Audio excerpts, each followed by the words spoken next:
Master ইজোর emotions একটি চমৎকার বই যা আমাদের নিজেদের অনুভূতিগুলোকে বুঝতে এবং সেগুলোর উপর নিয়ন্ত্রণ রাখতে সাহায্য করে। এই বইটিতে রাগ, ভয়, দুঃখ এবং আনন্দের মতো আবেগগুলোকে সহজ এবং কার্যকর উপায়ে কিভাবে সামলাতে হয় তা শেখানো হয়েছে। বইটি ব্যাখ্যা করে যে যদি আমরা আমাদের অনুভূতিগুলোকে ভালোভাবে বুঝি এবং সেগুলোকে সঠিক দিক নির্দেশনা দিই, তাহলে আমরা আমাদের আসল শক্তিকে চিনতে পারি এবং আরও ভালো জীবনযাপন করতে পারি। এই বইটি একজন অভিজ্ঞ মনোবিজ্ঞানী ও লাইফ কোচ লিখেছেন, যিনি এতে অনেক কার্যকর পরামর্শ ও বাস্তব জীবনের জন্য প্রয়োজনীয় দিক নির্দেশনা দিয়েছেন। আমাদের প্রতিদিনের জীবনে আমরা বিভিন্ন ধরনের আবেগের মধ্য দিয়ে যাই এবং এই বইটি শেখায় কিভাবে সেই আবেগগুলোকে বুঝে আমরা আমাদের জীবনকে আরও উন্নত করতে পারি। মাস্টার ইজোর ইমোশনস বইটির লেখক হলেন থিবো মরিস। এই বইতে ব্যাখ্যা করা হয়েছে কিভাবে আমরা আমাদের আবেগের উপর নিয়ন্ত্রণ আনতে পারি এবং আমাদের জীবনকে আরও ইতিবাচক ও সুন্দর করে তুলতে পারি। যদি আপনি নেতিবাচক আবেগ থেকে মুক্তি পেতে চান বা মানসিক চাপের সঙ্গে লড়াই করছেন, তাহলে এই বইটি আপনার জন্য অত্যন্ত উপকারী হতে পারে। এই বইতে বোঝানো হয়েছে আমাদের আবেগ কিভাবে কাজ করে, কিভাবে সেগুলোকে নিয়ন্ত্রণে আনার জন্য কার্যকর পদ্ধতি অবলম্বন করা যায়। এই বইয়ের সাহায্যে আপনি শিখবেন আপনার মস্তিষ্ককে পুনরায় প্রোগ্রাম করার সহজ পদ্ধতি, যাতে আপনি আরও ইতিবাচকভাবে অনুভব করতে পারেন। নেতিবাচক আবেগ মোকাবেলার সহজ কৌশল, আপনার চিন্তা ও জীবনের গল্পকে বদলে কিভাবে নিজের জীবনের উপর বেশি নিয়ন্ত্রণ প্রতিষ্ঠা করবেন। ব্যক্তিগত উন্নয়নের জন্য আবেগকে কিভাবে সঠিকভাবে ব্যবহার করবেন। মাস্টার ইজোর ইমোশনস বইতে বিভিন্ন ধরনের সহজ ও প্র্যাকটিক্যাল এক্সারসাইজ দেওয়া হয়েছে, যা আপনার আবেগের উপর ইতিবাচক প্রভাব ফেলবে এবং আপনাকে একটি সুখী জীবনের দিকে এগিয়ে নিয়ে যাবে। তাই যদি আপনি আপনার নেতিবাচক আবেগগুলো দূর করতে চান, আপনার ইমোশনসের উপর নিয়ন্ত্রণ রাখতে চান এবং আরও শান্ত ও ইতিবাচক জীবনযাপন করতে চান, তাহলে এই বইটি আপনার জন্য খুবই উপকারী হতে পারে। এই বইটিকে ভালোভাবে বোঝার জন্য আমরা এটিকে 15টি সহজ অধ্যায়ে ভাগ করে বুঝব। চলুন তাহলে শুরু করি এই আকর্ষণীয় এবং সহায়ক যাত্রা। অধ্যায় 1, আপনার মস্তিষ্ক বেঁচে থাকার জন্য কিভাবে আপনার আবেগকে প্রভাবিত করে। আমাদের মস্তিষ্ক আমাদের জীবনে একটি অত্যন্ত গুরুত্বপূর্ণ ভূমিকা পালন করে। এর সবচেয়ে বড় কাজ হল আমাদের জীবিত রাখা। আমাদের পূর্বপুরুষরা বাঁচার জন্য অনেক ধরনের বিপদের মুখোমুখি হয়েছিলেন, তাই তাদের মস্তিষ্ক সবসময় আগে থেকেই বিপদের আভাস পাওয়ার চেষ্টা করত। এই কারণেই আজও আমাদের মস্তিষ্ক নেতিবাচক দিকগুলোতে বেশি মনোযোগ দেয়। আমাদের প্রায়ই মনে হয় কিছু না কিছু খারাপ ঘটতে পারে। এই চিন্তার পেছনে মূলত থাকে রিজেকশন এর ভয়। অনেকেই কেবল এই কারণে নতুন কিছু শুরু করতে পারেন না, কারণ তাদের ভয় হয় যে লোকেরা তাদের নাকচ করবে বা উপহাস করবে। এই ভয় ধীরে ধীরে নেতিবাচক চিন্তায় রূপান্তরিত হয়। এটি থেকে বাঁচার জন্য প্রয়োজন আমরা প্রতিটি পরিস্থিতির ইতিবাচক দিকটাও দেখার চেষ্টা করি। যখন আমরা আমাদের চিন্তায় ভারসাম্য আনি, তখন আমরা অপ্রয়োজনীয় দুশ্চিন্তা এবং ভয় থেকে মুক্ত থাকতে পারি। আমাদের মস্তিষ্কের প্রথম কাজ আমাদের নিরাপদ রাখা। কিন্তু যদি আপনি সত্যিই সুখী ও শান্ত থাকতে চান, তাহলে আপনাকে আপনার আবেগের উপর নিয়ন্ত্রণ রাখা শিখতে হবে। মস্তিষ্কের আরেকটি কাজ হল ডোপামিন নামক এক রাসায়নিক পদার্থ নিঃসরণ করা, যা আমাদের আনন্দের অনুভূতি দেয়। এটি তখনই হয় যখন আমরা কিছু মজাদার বা ভালো কাজ করি, যেমন সুস্বাদু কিছু খাওয়া, ভালোবাসা করা, জুয়া খেলা বা শরীরচর্চা করা। আজকাল অনেকেই এসব অভ্যাসে আসক্ত হয়ে পড়েছেন। তাদের মনে হয় এটাই প্রকৃত সুখ, কিন্তু এসব অভ্যাস ধীরে ধীরে তাদের নেতিবাচকতার দিকে ঠেলে দেয়। সত্যিকারের সুখ পেতে এবং নেতিবাচকতার জাল থেকে বের হতে হলে প্রয়োজন আপনার আবেগকে নিয়ন্ত্রণে রাখা এবং খারাপ অভ্যাস থেকে মুক্ত হওয়া। এজন্য আপনি নিচের কাজগুলো করতে পারেন। 1, এমন জিনিসগুলোর একটি লিস্ট তৈরি করুন যা আপনাকে সাময়িক আনন্দ দেয় কিন্তু দীর্ঘমেয়াদে ক্ষতি করে, যেমন পর্নো দেখা, ধূমপান করা, মদ্যপান ইত্যাদি। 2, এরপর সেসব অভ্যাস ছাড়ার জন্য উপযুক্ত পদক্ষেপ নিন, যেমন স্বাস্থ্যকর রুটিন তৈরি করা, মেডিটেশন করা বা কারো সহায়তা নেওয়া। এখন আপনি বুঝতে পেরেছেন কিভাবে আমাদের সার্ভাইভাল মেকানিজম আমাদের আবেগকে নেতিবাচকভাবে প্রভাবিত করে এবং আমাদের সত্যিকারের সুখ থেকে দূরে সরিয়ে রাখে। এখন পরবর্তী ধাপ হল ইগোকে বোঝা এবং জানতে পারা যে এটি কিভাবে আমাদের আবেগকে প্রভাবিত করে। অধ্যায় 2, ইগো কি? ইগো মানে হল নিজের সম্পর্কে গর্ব বা অহংকারের অনুভূতি। আমরা নিজেরাই আমাদের ইগো তৈরি করি। এটা পুরোপুরি ভালোও না, আবার পুরোপুরি খারাপও না। আসলে সেলফ অ্যাওয়ারনেসের অভাব থেকে জন্ম নেয়। যত বেশি আপনি নিজের ভেতরের দিকে সচেতন হবেন, ততই আপনার ইগো কমতে থাকবে। ইগো চায় আপনি কিছু বড় বা বিশেষ কিছু করুন, যাতে মানুষ আপনাকে চিনতে পারে এবং প্রশংসা করে। এই স্বীকৃতি পাওয়ার লোভ ইগোকে আরও শক্তিশালী করে তোলে। কোম্পানিগুলো এটারই ফায়দা তোলে। তারা জানে যে মানুষ শুধু কোনো প্রোডাক্ট কেনে না, তার সঙ্গে জড়িত অনুভূতিগুলোকেও কেনে। তাই তারা এমন বিজ্ঞাপন তৈরি করে যা আপনার ইগোকে স্পর্শ করে, যেমন এটা কিনে বিশেষ হয়ে উঠুন, এটা পড়লে আপনার মর্যাদা বাড়বে ইত্যাদি। মানে তারা আমাদের অনুভূতির সাথে সংযোগ তৈরি করে এবং সেইভাবে আমাদের প্রোডাক্টের দিকে আকৃষ্ট করে। অনেক সময় আমাদের মনে হয় আমাদের কারো প্রয়োজন, কিন্তু এই অনুভূতিও ইগোর কারণেই হয়। যখন আপনি সত্যিই বুঝতে পারেন যে আপনি কারো উপর নির্ভরশীল নন, তখন আপনি মানুষের সঙ্গে আরও শান্তিতে থাকতে পারেন। তখন আপনি আর কারো কাছ থেকে কিছু পাওয়ার আশা না করে তাদের যেমন আছে তেমনই গ্রহণ করতে পারেন। আমাদের বেশিরভাগ আবেগ নির্ভর করে এই বিষয়ের ওপর, আমরা আমাদের জীবন ও পৃথিবীকে কেমনভাবে দেখি। যখন আপনি ধীরে ধীরে নিজের অবস্থাকে আরও শক্তিশালী ও ভালো অবস্থায় রূপান্তর করেন এবং জিনিস, মানুষ বা ভাবনার প্রতি আসক্তি একটু একটু করে কমিয়ে আনেন, তখন আপনি নিজের মধ্যে আরও বেশি পজিটিভ অনুভূতি অনুভব করতে শুরু করেন। ইগো কখনো তৃপ্ত হয় না।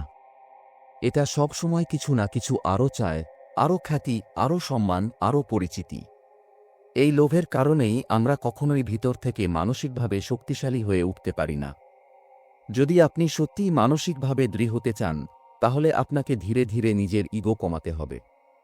এর জন্য দরকার আপনি নিজের সব সন্দেহ ও প্রশ্নের উত্তর খুঁজে বের করেন। যখন আপনার মনে আর কোনো বিভ্রান্তি থাকবে না, তখন আপনি নিজেকে শান্ত ও ভারসাম্যপূর্ণ অনুভব করবেন এবং আপনার ইমোশনাল স্ট্রেংথ বাড়বে।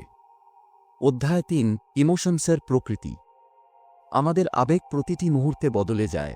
কখনো আমরা খুশি থাকি, কখনো দুঃখী, কখনো শান্ত তো কখনো রাগান্বিত। কিন্তু ভালো ব্যাপার হল আমরা চাইলে এই আবেগগুলিকে বোঝার মাধ্যমে নিয়ন্ত্রণ করতে শিখতে পারি। যদি আপনি ভাবেন যে আপনাকে সব সময় খুশি থাকতে হবে, তাহলে আপনি নিজেকেই ভুল বুঝাচ্ছেন। কারণ যখন আপনি খুশি থাকতে পারবেন না, তখন নিজেকেই দোষ দিতে শুরু করবেন, আর সেটাই আপনাকে আরও কষ্ট দেবে। আসলে আবেগের ওঠানামা একেবারেই স্বাভাবিক। কখনো আপনি খুব ভালো অনুভব করবেন, আবার কখনো একটু মন খারাপ, এটাই জীবনের অংশ।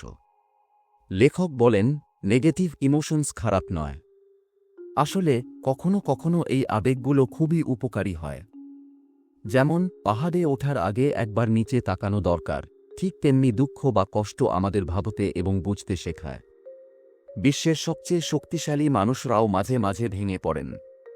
ইলন মাস্কও কখনো ভাবেননি যে মানসিকভাবে দুর্বল হয়ে পড়তে পারেন, কিন্তু সেটা হয়েছিল। আর সেখান থেকে তিনি নিজেকে আবারও গড়ে তুলেছিলেন। ঠিক এইভাবেই নেগেটিভ আবেগগুলো আমাদের লক্ষ্য পূরণে সাহায্য করতে পারে।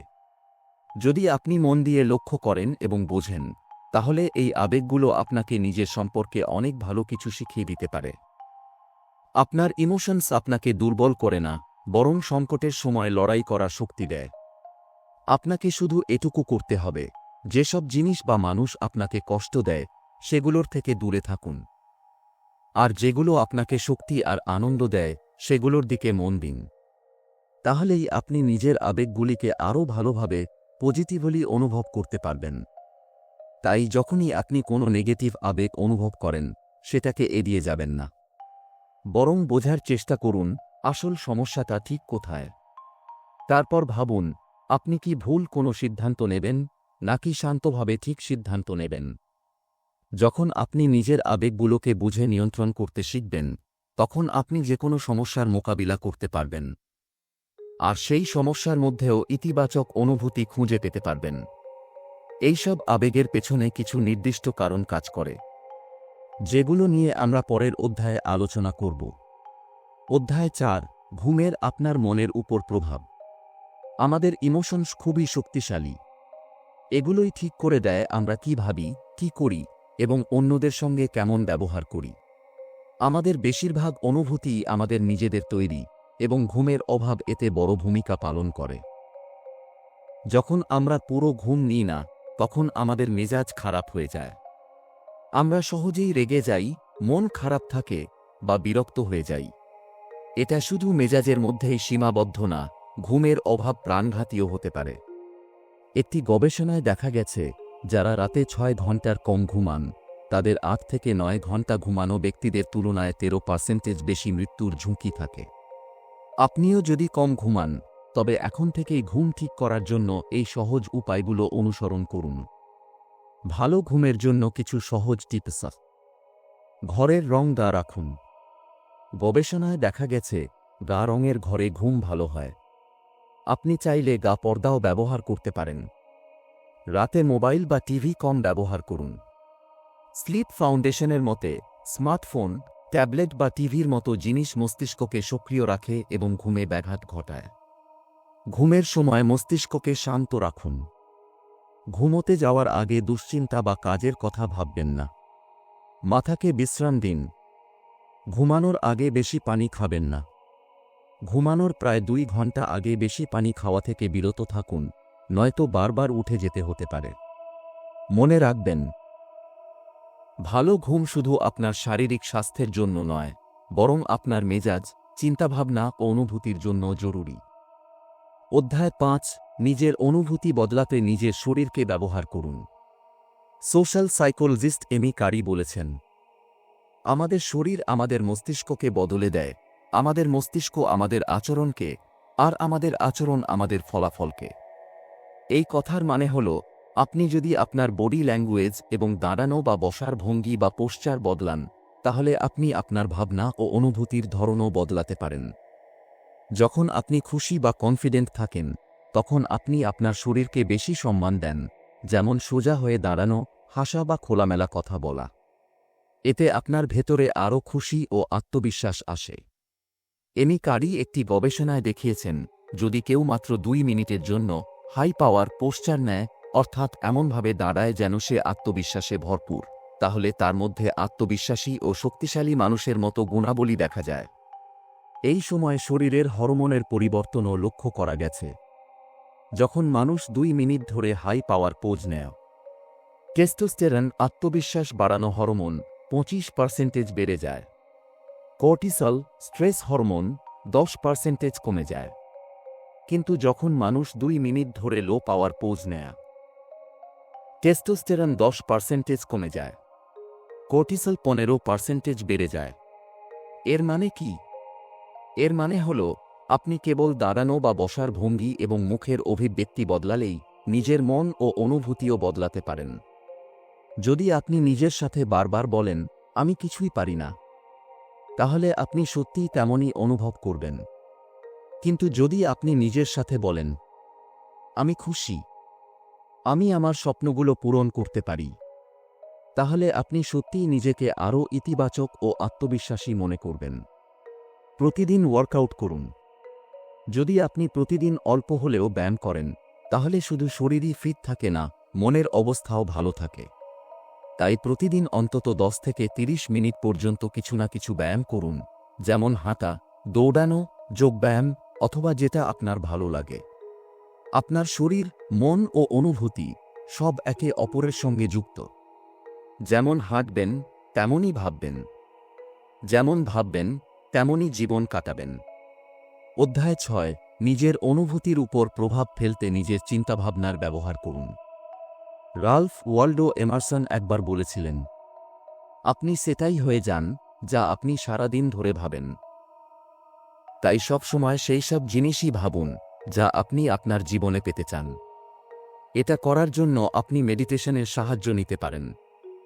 যদি আপনি প্রতিদিন সঠিকভাবে ধ্যান করেন, তাহলে আপনি আপনার অনুভূতিগুলোকেও নিয়ন্ত্রণ করতে পারবেন। প্রতিদিন কৃতজ্ঞতা, উদ্দীপনা এবং আনন্দ, এই ধরনের ভালো অনুভূতিগুলো অনুভব করার চেষ্টা করুন। এটার জন্য আপনি দৃশ্য কল্পনা করতে পারেন। যখন আপনি বারবার ভালো অভিজ্ঞতার কল্পনা করবেন, তখন আপনার মস্তিষ্ক ধীরে ধীরে ইতিবাচক ভাবনা ও অনুভূতিকে গ্রহণ করতে শুরু করবে। আর এর ফলে আপনার মধ্যে ঠিক সেই অনুভূতি ও জিনিসগুলো আসতে থাকবে যা আপনি সত্যিই আপনার জীবনে চান। অধ্যায় ৭, নিজের অনুভূতির উপর প্রভাব ফেলতে শব্দের ব্যবহার করুন। যেমন আপনার অনুভূতি আপনার জীবনকে প্রভাবিত করে, ঠিক তেমনি আপনার বলা শব্দ আপনার চিন্তাভাবনা ও আচরণের উপর গভীর প্রভাব ফেলে। কারণ আপনার চিন্তা, শব্দ এবং আচরণ একে অপরের সঙ্গে যুক্ত এবং একে অপরকে প্রভাবিত করে। যখন আপনি কোনো কাজ সংশয় বা অনিশ্চয়তার সঙ্গে করেন, তখন আপনার মধ্যে আত্মবিশ্বাসের অভাব দেখা যায়। কিন্তু যখন আপনি কোনো কাজ স্পষ্ট উদ্দেশ্য ও সম্পূর্ণ বিশ্বাস নিয়ে করেন, তখন আপনার মনোযোগ ও আত্মবিশ্বাস উভয়ই বেড়ে যায় এবং আপনি আরও ভালো ফলাফল পান। তাই আত্মবিশ্বাস বাড়ানোর জন্য প্রথমে নিজের উপর বিশ্বাস রাখতে শিখুন এবং আপনার সিদ্ধান্ত দৃঢ়ভাবে নিন। সাথে আপনার কথাবার্তা ও চিন্তায় এমন শব্দ ব্যবহার করুন যা আপনাকে শক্তিশালী ও আত্মবিশ্বাসী অনুভব করায়। যেসব শব্দ দ্বিধা বা সংশয় প্রকাশ করে, সেগুলি থেকে দূরে থাকুন। হতে পারে, হয়তো সম্ভব, যদি সব ঠিকঠাক চলে। এর পরিবর্তে এই নিশ্চিত ও ইতিবাচক শব্দগুলো ব্যবহার করুন। আমি করব, আমি পারি, অবশ্যই, নিশ্চয়, অবশ্যই করব।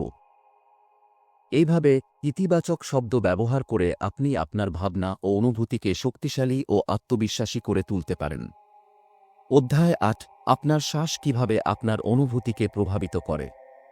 আপনি দুদিন না খেয়ে থাকতে পারেন, কিন্তু কয়েক মিনিটও শ্বাস না নিয়ে বাঁচতে পারবেন না।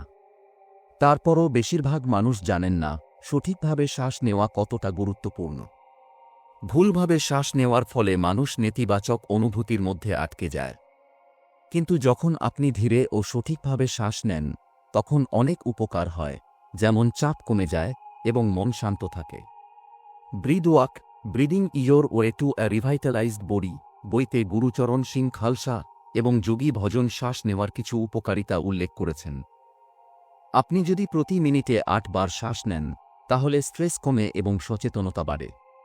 প্রতি মিনিটে ৪ বার শ্বাস নিলে আপনার ভিতরের ইতিবাচক ও তীব্র অনুভূতি বাড়ে। আর যদি আপনি প্রতি মিনিটে মাত্র ১ বার গভীর শ্বাস নেন, তাহলে মনের ভয় ও দুশ্চিন্তা শান্ত হয়ে যায়। এই শ্বাস প্রযুক্তিগুলো অনুসরণ করে আপনি নিজের মেজাজ ভালো করতে এবং নিজের অনুভূতিকে নিয়ন্ত্রণ করতে শিখতে পারেন। এখন যেহেতু আপনি বুঝে গেছেন কিভাবে অনুভূতিকে প্রভাবিত করা যায়, তাহলে এখন পরবর্তী ধাপ হল এই অনুভূতিগুলোকেই বদলাতে শেখা। এই সিরিজ ২টি পর্বে তৈরি। এখন আপনি প্রথম পর্ব শুনছেন, বাকি গল্পটি দ্বিতীয় পর্বে।